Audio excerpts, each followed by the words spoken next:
Hello, hello, hello, and welcome to our next episode of Pop Culture Therapy, or Pop Culture Isolation. I'm Advent Nebula. I'm Cruellica Kain.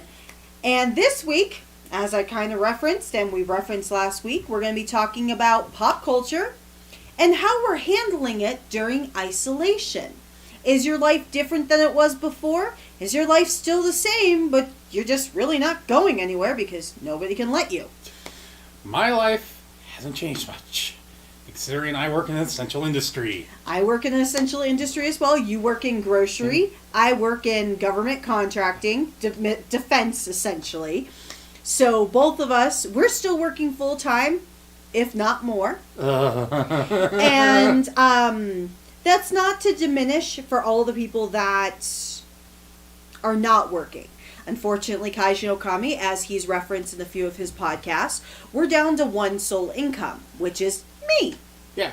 Or a couple of our friends that are in non-essential industry are literally stuck at home doing nothing. And they are just crawling the walls. I don't know about that. Or certain somebody we know that's a personal trainer has been doing nothing but playing video games.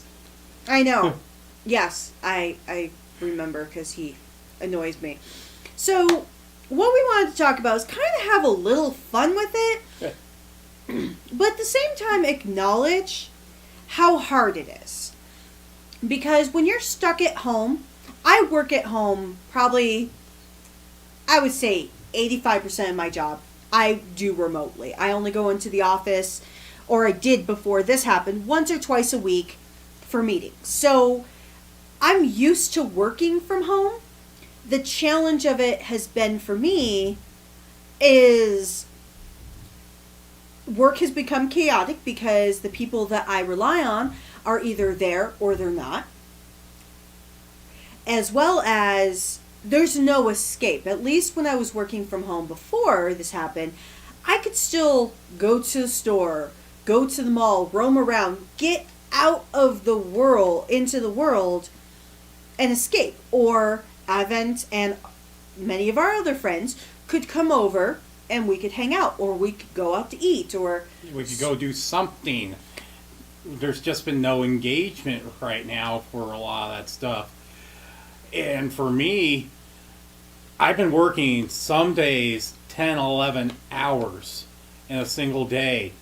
Some weeks I've only had one day off. I've been so tired that literally it's me, go home, pop on a video game or something just to distract myself, or to get out just how frustrated, because I hate to say it, but people we were getting in some days just were on the cusp of those customers that you just wish you could have security just drag out. They were being so rude.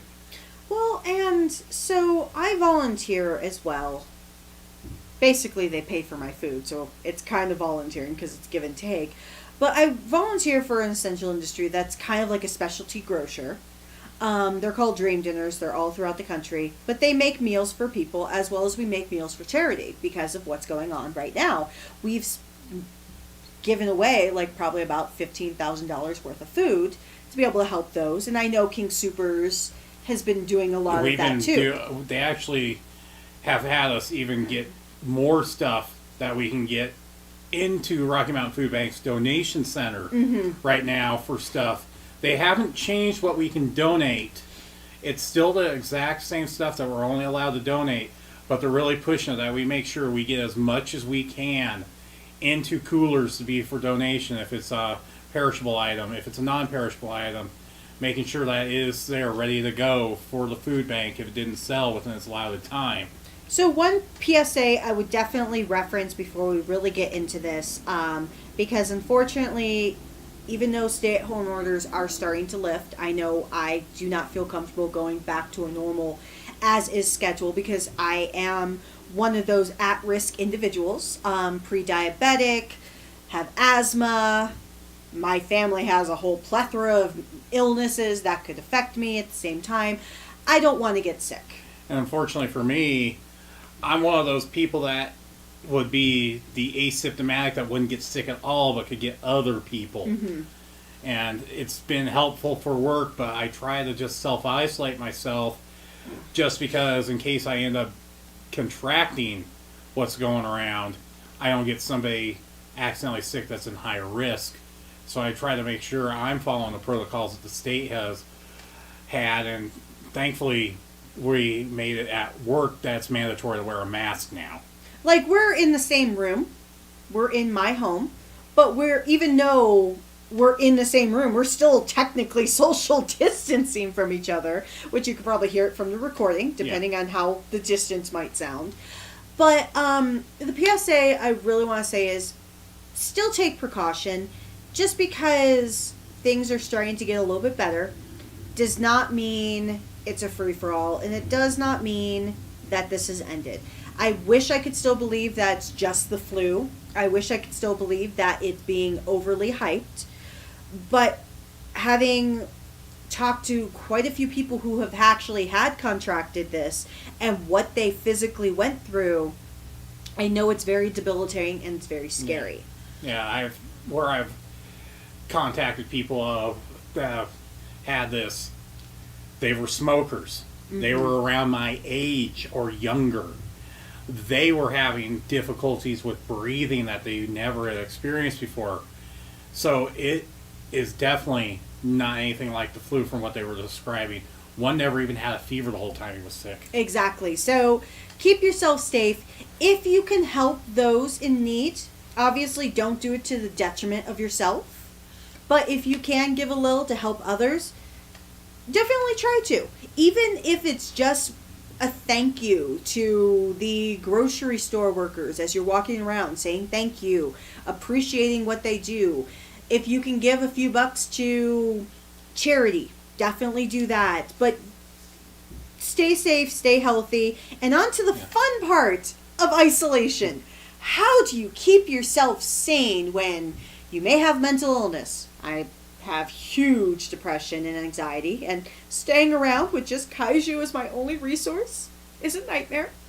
But how do you have fun with it? How can you still enjoy pop culture for all that it's worth when you're isolated? Yeah. I mean, we can't go to the movie theaters right now. A lot of the films have been delayed to July at the earliest. Some are even delayed till next year, so that's been out. A lot of the TV productions have been canceled, so it's not looking like there's going to be a fall season this year right now. It doesn't look like there's going to be much of a fall season, but that doesn't mean... well, before that, a lot of the shows have been going to the paid services, like Disney Plus, Netflix. I know HBO Max is going to be launching soon. They're actually pushing forward the launch date rather than waiting. Yeah, the launch service for HBO Max was originally scheduled to launch in June. Now it's going to be launching, I think, like the second week of May I think it's coming very quick from what I've seen. But a lot of that's paid service. We can't all afford paid services. There's Funimation, there's Crunchyroll, there's, I know... Discotech has their own version. Which Discotech and Sentai Filmworks share theirs. I know, I just know High Dive, yes, thank you. And they're all paid services. They're all super expensive. Everything. If you truly paid for every single paid service out there, you're technically paying for more than what you pay for cable. Yeah. And sometimes you get all the content you want, sometimes you don't get a lot of the content you want. So, definitely, first thing I would say is pick your poison when it comes to the paid service. Each one of them has a robust catalog. Another thing I would recommend, if you don't have a lot of money and you don't mind commercials with your entertainment, unlike Hulu, go to Tubi. Tubi. They are the company, or they're owned by Shout Factory. They're owned by Shout Factory, and they also get a lot of funding from Sony. And Arrow. Yeah, Arrow. They have some of the criteria on there as well, but it's basically a lot of the more obscure films, your horror obscure films. TV shows, your horror. G-Kids will be launching on there. That's their non-Ghibli catalog. Yeah, unfortunately their Ghibli catalog will not be available on there. All their non-Ghibli films will be available on there. But it's becoming a really nice streaming. The only part of Tubi's catalog that will not be on there is Tokusatsu Network, which unfortunately... Actually, Kamen Rider is on there. Yeah, just the Kamen Rider, but the Ultraman stuff is part of Amazon with their license. Yes. And so, first and foremost, look for those free alternatives.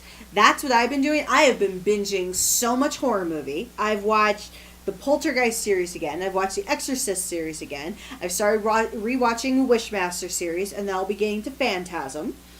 I also have been playing Animal Crossing because it came out around the 20th, not long after everything went down.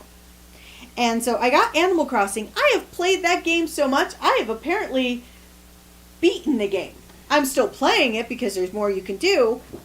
There's a lot you can't do until you reach that point. Well, exactly. Like, to beat the game, and I use quotations which you cannot see, is you have to get to this point where you have a pop star get to your island. I go through all of that, and I actually have it happen. I'm like, wait, I've beaten the game because the end credits are coming in.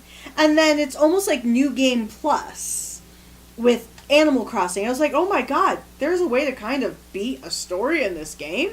I was quite frightened, to be quite honest. I know Kaiji Okami has been replaying Resident Evil 2 and 3. And Mega Man. And by the time we are finished with this quarantine, we may be divorced because of Mega Man. But either that, or one of you is going to be borrowing what I will be finishing off with the Final Fantasy VII remake. Final Fantasy.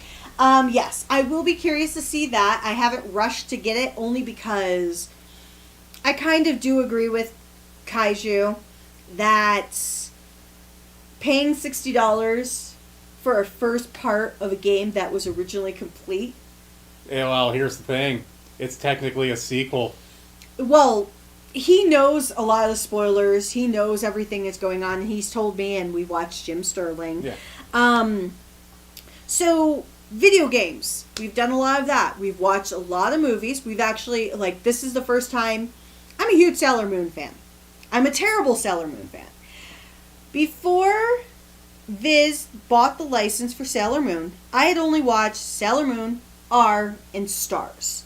I could not get into the dubs, and there was no way to watch really the sub versions of S and Supers without either fan-subbed VHSs at the time. This is how old we are. Which, that's how I watched Stars, was fan-sub VHS tapes, originally. So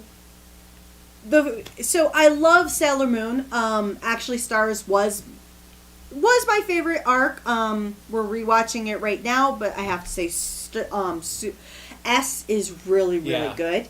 But I will admit, when I first saw Stars, I had no idea why the first 6 episodes were the way they were.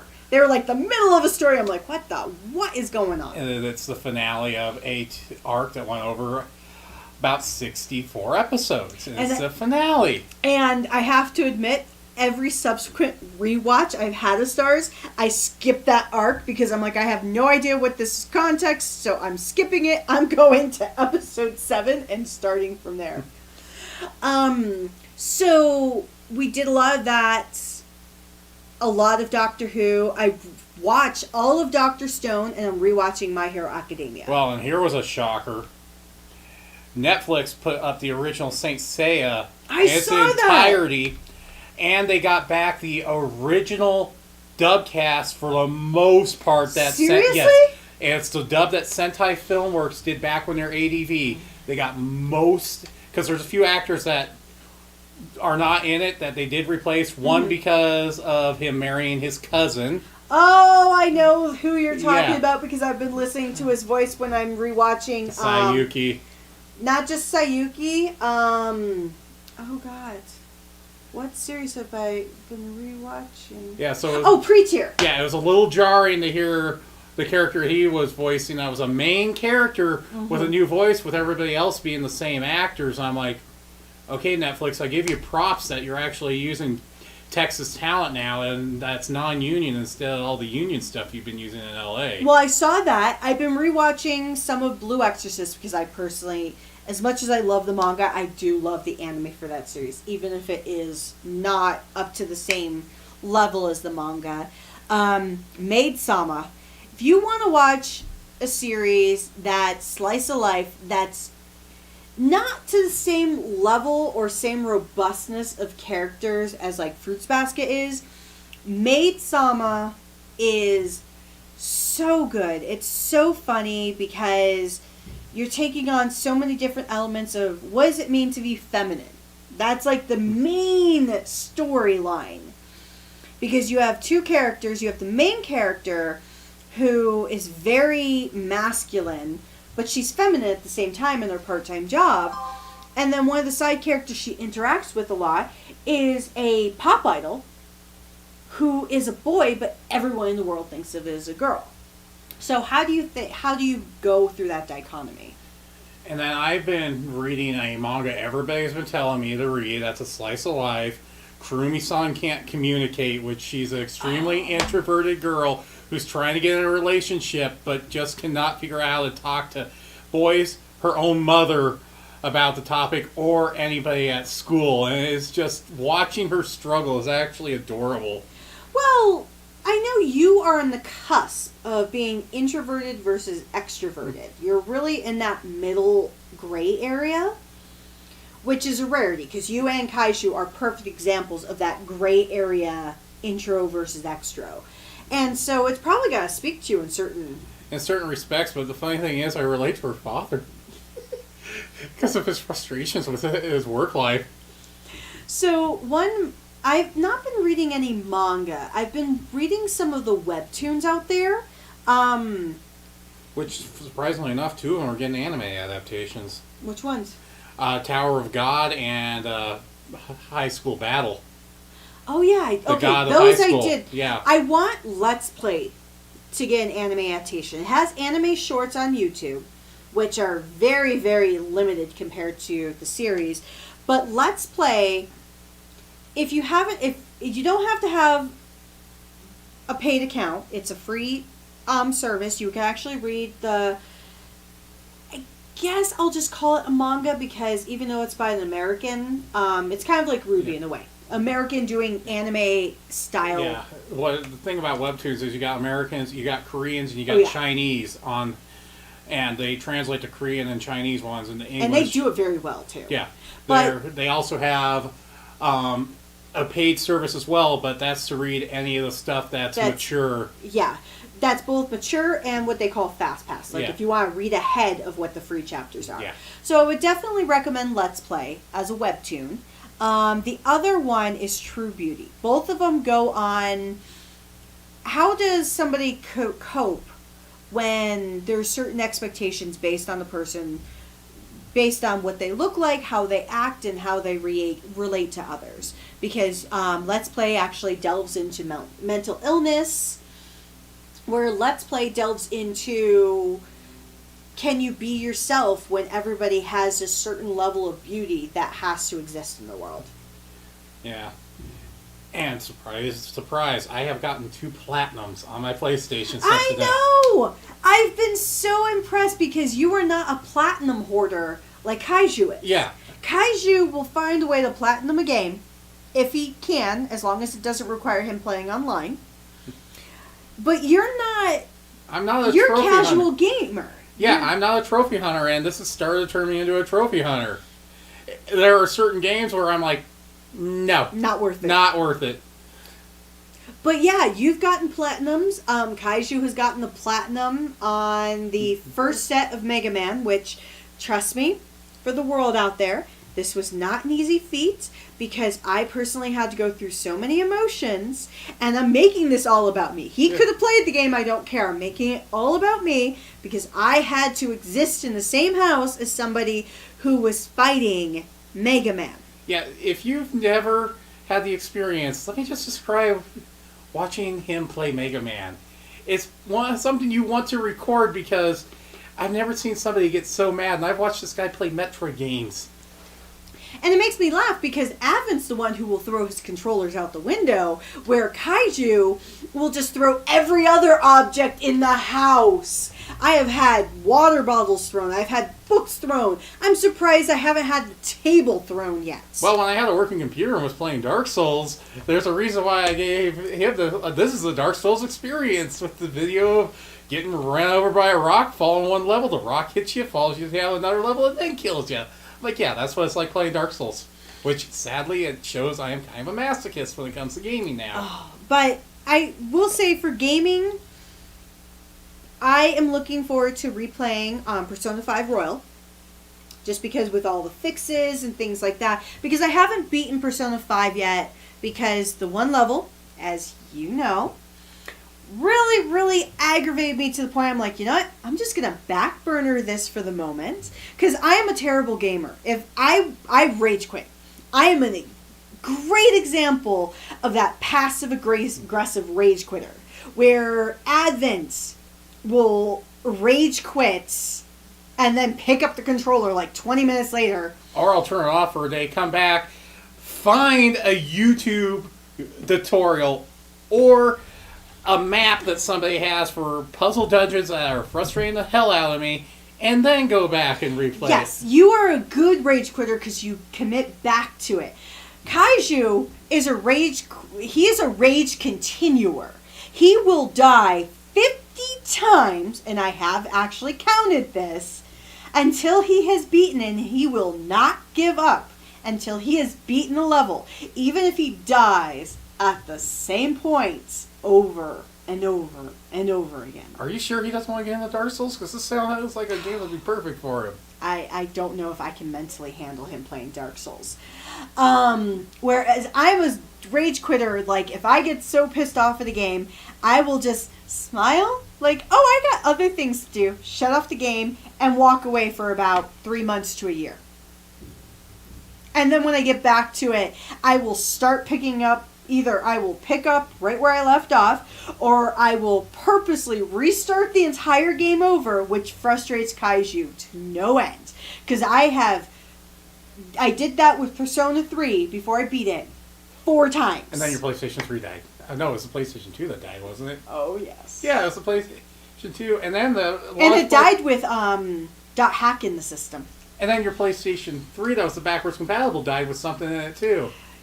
Thankfully, we were able to get the game out. Yeah. Yeah, so I actually have a brick of a PS3 because I haven't had the heart to throw it out.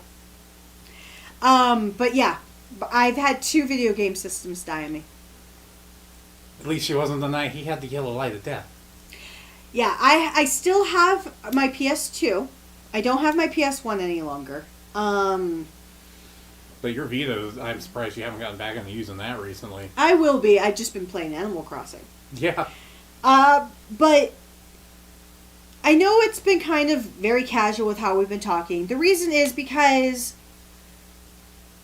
we want to say first and foremost, it's going to be okay. Yeah. It sucks being alone. We have a few friends that are stuck alone, and they use every element of pop culture at their disposal. Reading, writing, drawing, watching movies, watching TV, watching cartoons. Netflix for certain people has been their God save that we know of. Absolutely. And I was just talking to a friend of ours earlier, who has been focusing on doing a lot of IT drawings. Like he, don't go on to Zoom with him because you will have nightmares based on the avatars he used, because he actually has created avatars for Zoom. Oh, joy. So yeah, I'll have to explain that. But doing creative things like that. But I reference Zoom because there is ways to use it for free. Connect with your friends. Yeah. Connect with your family. You may already be doing it. I may be speaking to the choir. But if you are alone and you have not connected with people, even connect with us in the chat, in the comments section, however you want to do it. Don't be alone. Yeah, Zoom is great for when you need a group call with everybody. If you have Messenger, even if you don't have a Facebook account, you can now download Messenger and have a Messenger account. Yep. That has video feed if you need to talk to somebody one-on-one. It unfortunately does not have a group feed, but if you need a one-on-one conversation where you need to see somebody's face, You can use Messenger. Or you can do conference calling with your regular cell phone. Before we actually started using Zoom as our group, and it really only worked for my phone, I would call everybody, link them into a conference call, which was a nightmare and a half, but I did it. And now we do Zoom once to 2 times a week, where we talk to each other for about an hour or so, just even if it's the most inane things, because you need to have that human connection. And the benefit with pop culture in these days and times is you can have that human connection without having other people. But at least if you can still connect with people outside of that, definitely do so. Yeah, definitely find a way. I mean, online gaming, if you're an MMO player, that's been a godsend for them because they're being able to still interact with their guilds. Well, our friend David, the one I was talking about who has the avatar for Zoom, which you'll have to see because he can change it. It isn't him walking in on himself taking a Zoom conversation, which somebody actually did. No, this is where you see, instead of him, you see a cat, you see Rocket Raccoon, you see a present. Oh my god, it's been nightmare fuel. But he's been playing StarCraft again. I'm not surprised. I've seen the StarCraft, Warhammer guilds, and then the Final Fantasy 14 has just exploded. Because people need that these days. And I know with Animal Crossing, I can do the same thing if I really, really wanted to. Unfortunately, I'm terrible with it because I don't know how to do it properly. But I'd love to hang out with other people. Unfortunately, I would just steal from them, so I can't do that because I know me. You're chaotic evil. Absolutely. That's why D&D is my jam. But overall, have fun, stay healthy, and let us know what you've been binging during this self-imposed or government-imposed or health-imposed quarantine. Yeah, depending on where you are, it's different everywhere across the world right now and what you're having to deal with right now. Absolutely. And know that we miss you and we look forward to chatting with you again soon. Bye! See you later, folks.